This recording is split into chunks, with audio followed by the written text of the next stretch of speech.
2 girls, 1 cup. Now, for many of you that are on the older side, I may have just triggered a Winter Soldier moment or a PTSD flashback, if you will. Having been on the internet a long time, I've come across the video once or twice in my life. I was able to get through it. Not something I really want to do again, not something I want to force anybody to do, honestly. I've seen a lot of horror movies in my day, but I think nothing has really stuck in my mind as much as that video.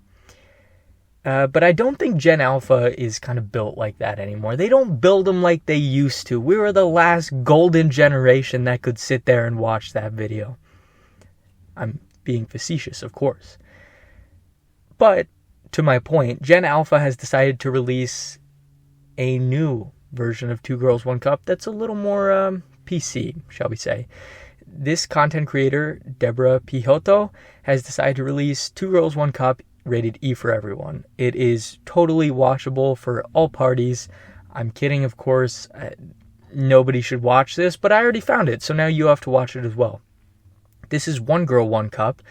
Deborah Pijoto, I apologize for butchering the name over and over, is a Portuguese content creator that was famous a couple years back for being part of the movement to use menstrual blood, period blood, as a face mask, claiming that, the stem cells had all kinds of nutrients that could be good for your face. And this is apparently her latest ploy. And I'm going to play the video in full right now for you so that you can kind of witness this for yourself. Maior loucura que fiz na vida, passei coco no rosto para hidratar, e resultado ficou surpreendente.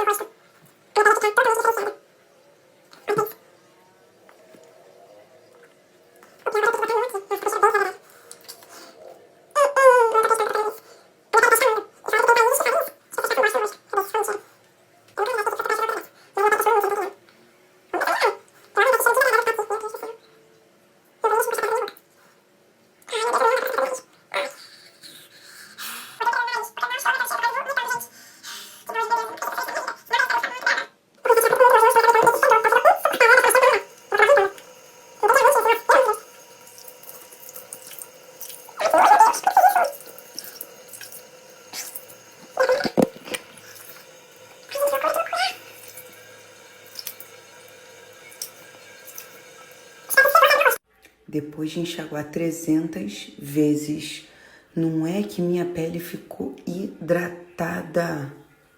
Gente, que loucura! Agora com uma pele maravilhosa, ele não quer chegar perto de mim só porque eu passei cocô no rosto. E qual o problema? Já saiu o cheiro?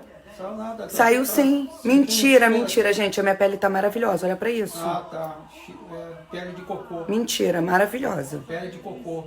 So now that you're all caught up, I want to read you the caption. I feel like this is a good way to ease back into it. I'm sure you need some time to process, but the world moves too quickly. Attention spans are too fast nowadays. You don't get any time to process. The quote goes, "The craziest thing I've done in my life, smear feces on his face." I think she might be talking about a partner. "Now he doesn't want to be near me, lol. I saw some research about this and decided to try.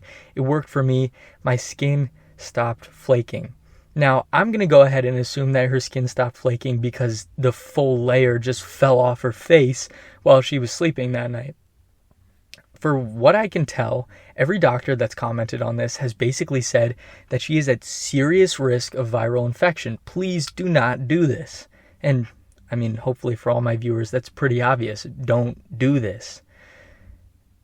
And I kind of just want to talk a little bit about kind of the cosmetic space in general that's leading people to do things like this. I will say, for one, I haven't seen if this is real or fake. I really want to believe it's fake, but knowing the internet, I can't really say that. If it's real, it might be worse than 2 Girls, 1 Cup, because I'll spoil it for you. That was chocolate ice cream. If this is real, this might actually be more horrifying, honestly.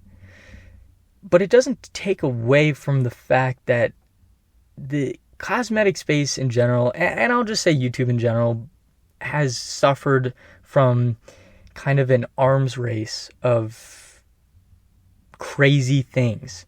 You used to be able to get away with clickbait. you used to be able to clickbait people into watching your video. Now, whatever you say, you have to actually do. So those crazy clickbait ideas are now becoming the reality. And it's like this arms race of building up who is willing to go the furthest to get that view.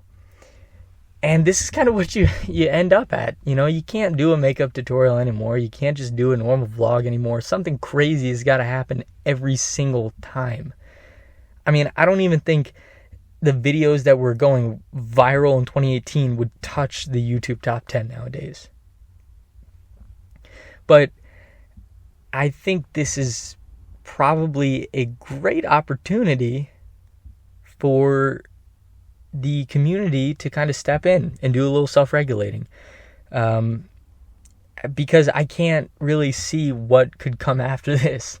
This is obviously going to blow over, and then we'll wait a couple years. Where do you go from this?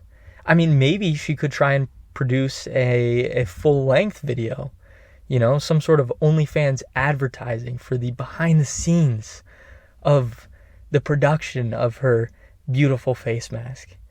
But I really don't understand what the game plan here is. I don't really know how you monetize something like this besides like some sick weirdos that want to like fetishize this. I really don't understand. And I feel really bad if there's somebody actually in this woman's life that has kind of had to deal with this. Well, a relationship's a two-way street, I suppose, but it just leaves me with such an uneasy feeling. The more I talk about it, the more I think about it, the more uncomfortable I become. Thinking about the fact that if this is real, this could surpass Two Girls, One Cup in terms of just something disgusting. Like disgusting, truly disgusting, because that's fake. It looks awful, but this could be real. And she's just got it in her fridge, which I don't even want to go into the whole host of problems that could bring up with infecting all of her food. But yeah, so I've kind of said all I wanted to say. And now I'm just going to go, shower, and then I'm going to go bleach my eyes. And then I'm probably going to drink a whole gallon of bleach and wash it down with something very strong, very strong. So have a great day, everybody.